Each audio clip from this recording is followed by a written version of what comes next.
Have you ever wondered if you're in control of your emotions, or if they're controlling you? Imagine you're a ship. Emotions are the winds that can either guide you safely to the shore or lead you astray into a storm. They are that powerful, and they play a crucial role in our daily lives, shaping our decisions, influencing our relationships, and even determining our success and happiness. But how much power do emotions really have? According to numerous scientific studies, a lot more than we often give them credit for. For instance, research from the field of neuroscience has shown that emotions can significantly impact our cognitive processes, including attention, memory, and problem-solving. In other words, how we feel can directly affect how we think and act. Moreover, emotions don't just influence us on an individual level. They also have a profound effect on our interactions with others. Emotions are contagious. Ever noticed how a room can light up with laughter or tense up with anger? That's the ripple effect of emotions in action. However, emotions aren't always our best guides. They can sometimes mislead us, and if not managed properly, they can spiral out of control, leading to stress, anxiety, and other mental health issues. That's why understanding and controlling our emotions is so important. Emotional management is not about suppressing or ignoring our emotions. That would be like trying to stop the wind. Instead, it's about learning to navigate them effectively. It's about being able to recognize and understand our emotional responses, and then use that information to guide our thoughts and actions in a positive direction. So, are you ready to harness the power of your emotions? It all starts with recognition. Recognizing that emotions are powerful forces that can either propel us forward or hold us back. Recognizing that emotions can be both a source of inspiration and a cause for concern. Recognizing the power of emotions is the first step towards harnessing them. And with that understanding, we can learn to steer our ship no matter how strong the winds may blow. Understanding your emotions is like learning a new language. It opens up a whole new world. Just as a language has its own syntax, grammar, and vocabulary, emotions too have their own structure. They are not arbitrary or random, but rather a natural response to our experiences, thoughts, and interactions.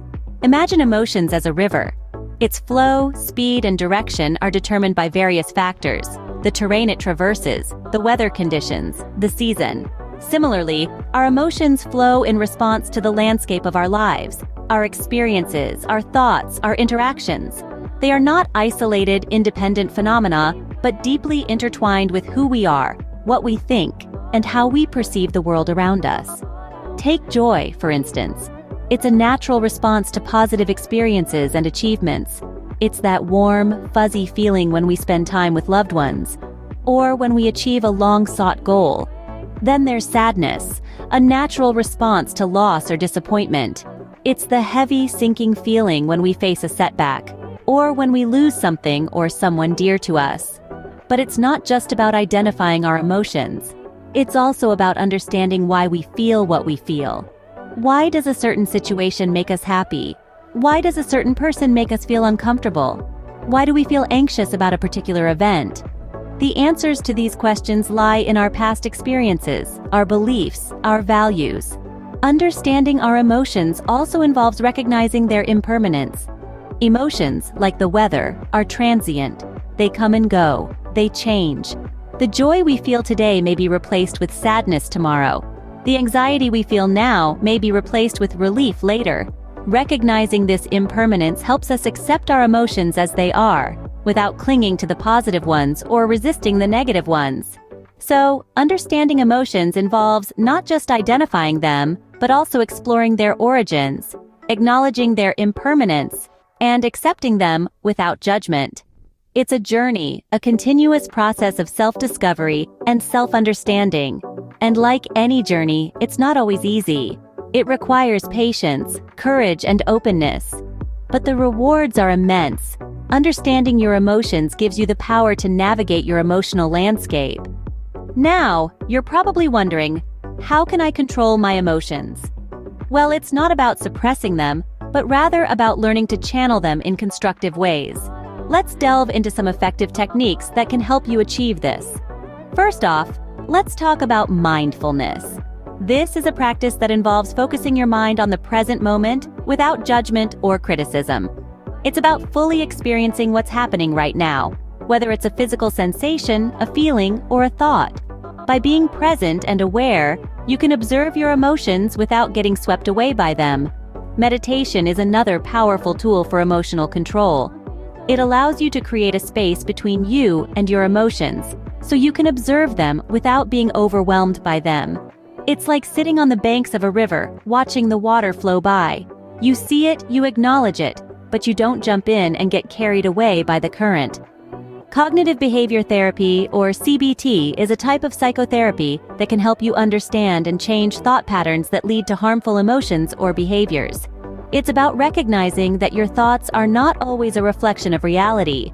They are often distorted interpretations of what's happening around you.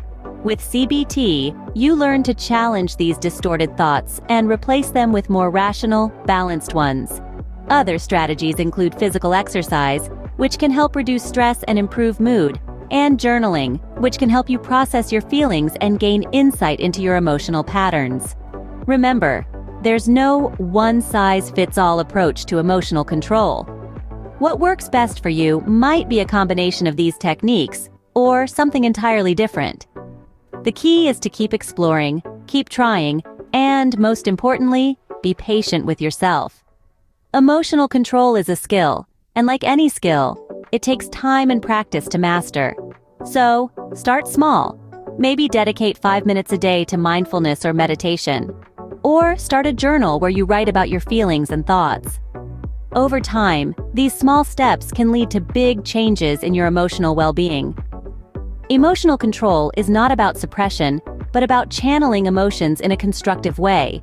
And remember, it's perfectly okay to seek professional help if you're struggling. You're not alone in this journey. So how do you put these techniques into practice? Imagine you're in a heated debate with a friend. Their perspective vastly differs from yours, and in the heat of the moment, you feel your temper flaring. Instead of responding with a knee-jerk reaction, try implementing the pause and reflect technique.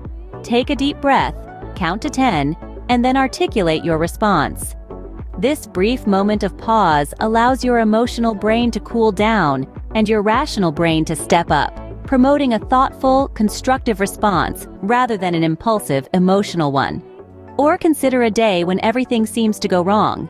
You missed your alarm, spilled coffee on your new shirt, and now you're stuck in traffic. Instead of succumbing to frustration, try the reframing technique. Instead of seeing the traffic as another annoyance, reframe it as an opportunity to listen to that new podcast you've been meaning to catch up on, or a chance to enjoy some quiet time before the busyness of the day begins. In both scenarios, the key to success is consistency and patience. Emotional control isn't something that happens overnight. It's like building muscle strength. It requires regular exercise and time. Be patient with yourself. If you slip up and let your emotions get the best of you, don't beat yourself up. Instead, recognize it as a learning opportunity and move forward. Remember, emotions aren't bad. They're a crucial part of our human experience. But learning to control them means we're not at their mercy. We can choose how we want to respond in any given situation. And that, my friends, is true freedom. So, start today. Apply these techniques in your daily life. Practice them in small situations first, then gradually in more challenging scenarios. Over time, you'll notice a significant improvement in your emotional control. Emotional control is a journey, not a destination. It's about progress, not perfection. With practice and patience, you can master your emotions, rather than letting them master you. So, keep practicing, keep learning, and remember, the power is in your hands. So, what have we learned about controlling our emotions?